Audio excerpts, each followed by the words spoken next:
Hi everybody, so welcome to the fourth part of the Phoenix Rebirth Tarot. So now I've talked about why I've created the Phoenix deck, what Rebirth really means, and how the deck is different from traditional tarot. So next I want to talk about one of the most important parts of the whole system, the Phoenix cycle. Because the Phoenix Rebirth deck is not just built on symbols. It is built on movement. It is built on stages. It is built on the understanding that transformation does not happen all at once. It happens in a process.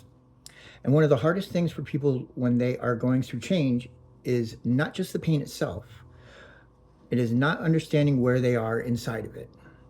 A person can make a real progress and think that they're failing. A person can be right on the edge of a breakthrough and think that they are lost. A person can be in a necessary stage of truth, testing, or release and think that something has gone wrong. And that is why the Phoenix cycle matters so much. It gives structure to transformation. It gives language to the process. It helps people understand that becoming is not random, that there are stages in it, that there are patterns to it. There are points where certain lessons, pressures, or truths naturally arise. And when you can recognize those stages, you can respond with more wisdom instead of reacting to fear. That is one of the deepest purposes of the Phoenix Rebirth system. It helps you not only ask, what am I feeling, but also, where am I in the process? And that question can change everything. Because if you know where you are, then you have a better chance of understanding what is being asked of you. You can stop confusing one stage for another. You can stop running from lessons that are actually necessary. And you can stop judging yourself for being part of a process that is supposed to be difficult. You can begin to move with more self-awareness, more compassion, and more clarity. So when I talk about the Phoenix cycle, I'm talking about the living arc of transformation. I'm talking about the way a person moves from awakening to recognition, to truth, to structure, to testing, to embodiment. And I'm talking about the fact that becoming is layered. And if you skip any layers, things usually don't hold. And that is very important because a lot of people want the final stage without honoring the earlier ones. They want embodiment without truth. They want alignment without surrender. They want power without refinement. They want clarity without confrontation. And they want rise without the fire. But the Phoenix does not work that way. The cycle matters because every stage prepares for the next one. Every stage reveals something. Every stage has work in it. And every stage has wisdom. Every stage becomes part of the integrity of the final transformation. So let me break that down in a way that feels real and usable. The cycle often begins in some form of ignition. Ignition is the moment when something starts moving. Something is stirred, something is awakened. Something in you realizes that life cannot remain exactly the same as it's been. Sometimes ignition comes through desire. Sometimes it comes through pain or crisis. And sometimes it comes through clarity. Sometimes it comes through a moment where your soul simply knows that something deeper is trying to begin. Ignition is important because it is the spark. It is the first movement. But ignition alone is not completion. A lot of people experience an awakening and think that it's the whole transformation. It is not. It is only the beginning. After ignition, there is recognition. Recognition is where you begin to see more clearly about what is happening. You begin to notice patterns. You begin to realize what needs to change. You begin to understand that this is not random. You begin to sense that something in your life, your identity, your relationships, your habits, your spiritual path, or your emotional world is starting to evolve. Recognition can be exciting, but it can also be uncomfortable. Because once you see clearly, you cannot fully go back to pretending you do not know. Recognition brings responsibility. It brings awareness. It brings the first honest confrontation with truth. Then the cycle begins to deepen.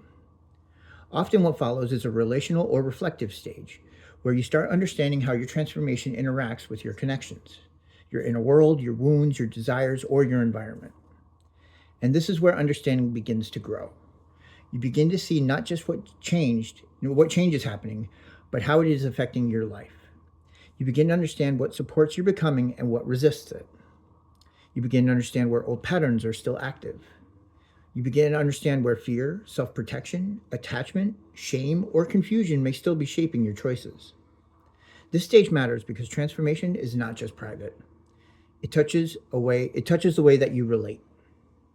It touches the way you trust, the way you communicate, the way you attach meaning to what is happening. Then comes an even more important stage, truth and boundaries. This is a place where the cycle stops being only emotional or conceptual and becomes more exact. Now you start having to define things. Now you have to start to decide what is true. Now you have to start having to name what can remain and what cannot. Now you start having to establish standards, boundaries, moral clarity, and honest recognition for what aligns and what does not. This stage can be difficult because it asks for maturity. It asks for discipline. It asks for courage to stop romanticizing with what is misaligned. It asks you to stop confusing familiarity with truth, confusion for peace, and it stops you to ask betraying yourself just because something feels emotionally complicated. Truth and boundaries are a major part of the rebirth because without them, transformation stays vague. And vague transformation does not hold. At some point, the cycle moves into agreement or alignment. This is where something begins to become more clear in order. You are no longer just sensing or questioning. You are beginning to choose. You are beginning to align with your inner truth and your actual direction. You begin to say yes to what is real. You begin to cooperate with the process instead of resisting it. You begin to accept that the transformation is what is actually asking of you. That might mean making decisions, changing behaviors, or releasing someone or something. And that might mean committing to a new way of living. That might mean agreeing with truth even when truth costs you something. And this is where the cycle becomes more powerful because willingness enters more fully. Then comes structure. This is an important part of the cycle that many people overlook because transformation without structure usually just collapses. Insight is not enough. Feeling is not enough. Spiritual realization is not enough. At some point, what you know has to become something you can live. Structure is where the transformation begins to take form.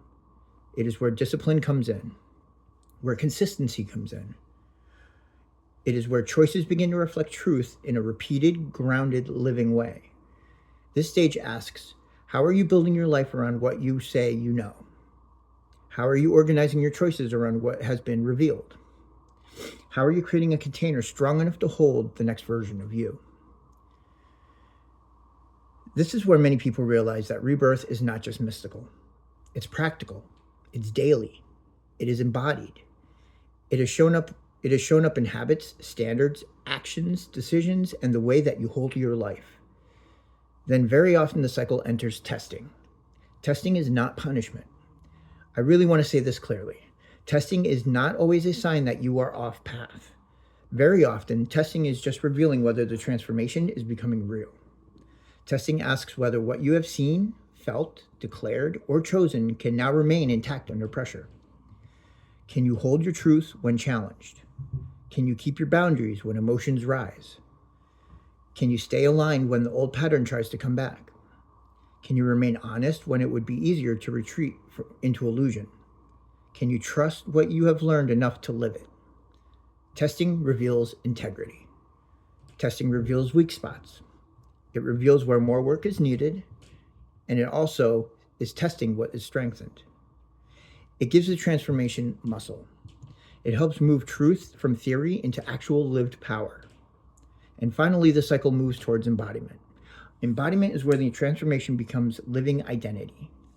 It is no longer just a lesson you've learned. It is becoming part of who you are. It is the stage where truth has moved deeply enough into your being that it changes how you walk, how you choose, how you see, how you love, how you respond, how you create, and how you carry yourself in the world. Embodiment is powerful because it is no longer performative. It is not forced. It is not fragile. It is not integrated. Or it is integrated. You are not just talking about the lesson. You are actually living it. You are not just aware of your truth. You have organized around it. And you are not just inspired. You are changed. And that is the beauty of the cycle. It honors the full path. Not just the exciting parts, not just the visible parts, not just the breakthrough moments. The full path. The spark, the seeing, the understanding, the truth, the choice, the structure, the testing, the embodiment. And that is why the Phoenix Cycle is so useful in readings. Because a reading is not just about drawing a card and reacting emotionally to it. A reading can help reveal where someone is in the cycle. It can help identify whether they are in ignition, recognition, truth, testing, or embodiment. It can help clarify why somebody feels something intense. It can help show what kind of response is needed. And it can help explain whether a person needs to be awakened, understand, choose, release, strengthen, or integrate. That changes how you work with the message, because now the reading becomes directional. Now the reading becomes developmental. Now the reading becomes more than just mood. It becomes a map. And honestly, I think people need that, because when someone is in a difficult season, they do not always need just comfort. Sometimes they need orientation. They need to know where they are. They need to know what this phase is asking of them. They need to know that the pressure has meaning. And they need to know that it's not every difficult stage means that they are lost. Some stages are meant to feel more intense. Some stages are meant to strip illusion. Some are meant to strengthen clarity. Some are meant to teach endurance. And some stages are meant to finalize integration.